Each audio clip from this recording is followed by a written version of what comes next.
اگر ہم اپنے ارد گرد کا جائزہ لیں تو آپ کو چند ایسے لوگ اپنے دوستوں میں، عزیزوں میں، رشتہ داروں میں، ملنے جلنے والوں میں ضرور نظر آئیں گے کہ جن کا مشغلہ صرف اور صرف یہ ہوتا ہے کہ کسی نہ کسی طرح کسی کی کوئی ایسی بات، ایسی غلطی یا کوئی ایسی کمزوری ہاتھ لگ جائے جس کا وہ فسانہ بنائیں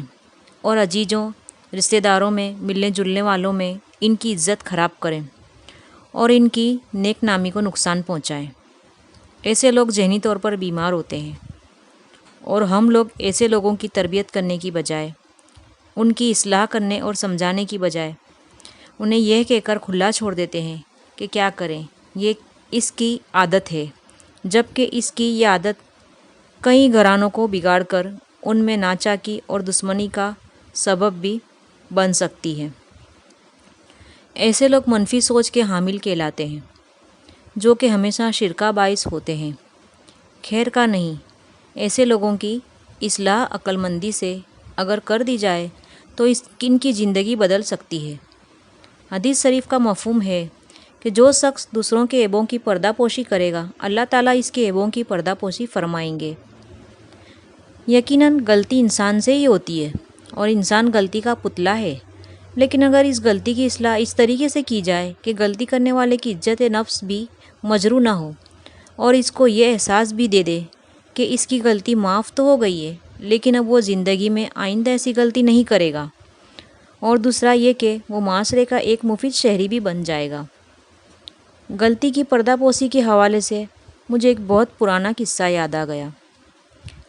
ایک کلاس میں ایک لڑکے نے پروفیسر سے شکایت کی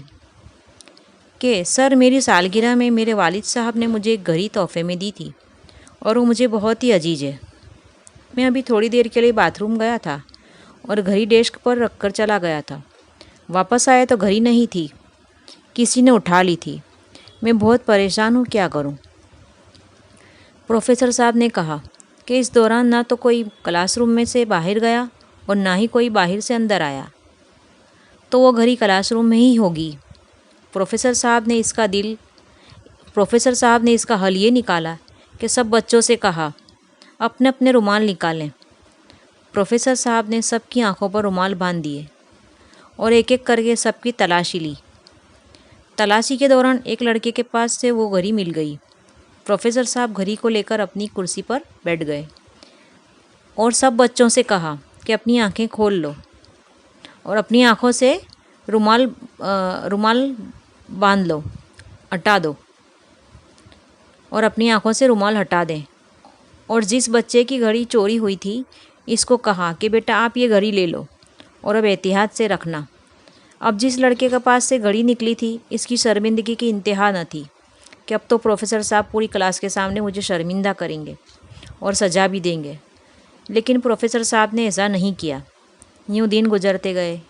اور لڑکے کالج سے پاس آؤٹ ہو کر اپنی اپنی زندگی میں محو سفر پر ہو گئے۔ چند سال بعد اس کالج کی رینیون ہوئی تو اس میں جس شخصیت کو مہمان خصوصی کے طور پر بلایا گیا تھا وہ ہی اسٹوڈنٹ تھا جس نے کلاس میں گھڑی چرائی تھی۔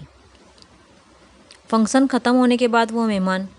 خصوصی اسی پروفیسر صاحب کے قدموں میں بیٹھ کر بولا، سر، میں آپ کا وہی اسٹوڈنٹ ہوں جس کے پاس سے آپ نے گھڑی برآمد کی تھی۔ آپ نے آج تک کسی کو نہیں بتایا اور میری عزت رکھ لی۔ اگر آپ اس دن کلاس میں سب بچوں کو بتا دیتے تو شاید میں اس مقام پر نہ ہوتا اور میری ساری زندگی شرمندہ ہی رہتا۔ پروفیسر صاحب بولے، بیٹا، تمہیں یاد ہوگا کہ میں نے تمام بچوں کی آنکھوں پر رومال باندھ رہا تھا، میں نے اپنے تمام بچوں کی آنکھوں پر رومال باندھ دیا تھا، تو بیٹا میں نے ابھی اپنی آنکھوں پر رومال باندھ لیا تھا۔ مجھے بھی آج ہی پتہ چلا کہ گھڑی تم نے ہی چرائی تھی، اور بیٹا میں نے یہ عمل اس لیے کیا تھا کہ ہم ایک دوسرے سے شرمندہ نہ ہوں۔ یہ جو شرمندگی کا احساس ہوتا ہے نا، یہ انسان کو اندر ہی اندر سے کھوکھلا کر دیتا ہے اور ایسا شخص زندگی میں کبھی آگے نہیں بڑھ سکتا۔ ہر معاملے میں سزا دینا ضروری نہیں ہے، مصلحت بھی کوئی چیز ہوتی ہے، اور استاد کا کام تو نسلوں کی بہترین تربیت کرنا ہوتا ہے۔ جس طرح مالی پودوں کی پرورش بہت ہی محتاط انداز میں کرتا ہے، تم بھی مجھ سے وعدہ کرو کہ زندگی میں ہمیشہ مثبت سوچ کے ساتھ معاشرے کا ایک فعال رکن بنو گے۔ اور پردہ پوشی کو اپنا کردار کا حصہ بناؤ گے، پھر دیکھنا اللہ تمہیں کتنا عروج دیتا ہے۔ ملک کے مایہ ناز مصنف، ادیب، استاد اور کتاب زاویہ لکھاری جناب اشفاق احمد صاحب فرماتے ہیں، اگر آپ کے پاس ایسی دلیل ہو جس کے استعمال کر کے آپ محفل میں بیٹھے کسی شخص کا بیڑا غرق کر سکتے ہو تو اس دلیل کو مار دو اور بندہ بچا لو، تمہارے اس عمل کا بڑا اجر ہے۔ ہو سکتا ہے کہ چند لمحوں کے لیے اس محفل میں تمہاری واہ واہ ہو جائے، لیکن جس شخص کے لیے آپ دلیل استعمال کرنے جا رہے ہو وہ کہیں کا نہیں رہے گا۔ ایک تاریخی واقعہ ملاحظہ ہو۔ ایک بار حضرت امام حسن رضی اللہ تعالیٰ عنہ اور امام حسین رضی اللہ تعالیٰ عنہ مسجد میں نماز کے لیے داخل ہوئے تو ان کی نظر ایک بزرگ پر پڑی جو کہ وضو کر رہے تھے، تو امام حسین رضی اللہ تعالیٰ عنہ اور امام حسین رضی اللہ تعالیٰ عنہ دونوں ان بزرگ کے دائیں اور بائیں بیٹھ کر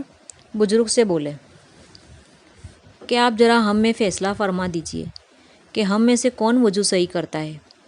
جب دونوں وضو کر چکے تو بزرگ بولے،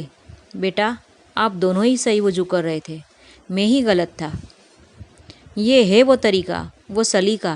کہ جس سے نہ تو ان بزرگ کی دل آزاری ہوئی اور امام حسن اور رضی اللہ تعالیٰ عنہ اور امام حسین رضی اللہ تعالیٰ عنہ کے عمل نے ایسی اصلاح فرمائی کہ ادب بھی برقرار رہا اور کیا خوبصورت انداز میں ان کی غلطی کو سدھار بھی دیا۔ ہم اگر ذرا سا سمجھداری اور مصلحت سے کام لیں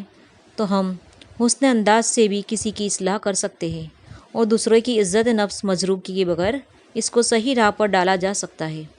آپ کے اس عمل سے نہ صرف آپ کو تسکین ہوگی بلکہ ہمارا پیارا دین بھی ہمیں یہی درس دیتا ہے۔ اللہ اکبر۔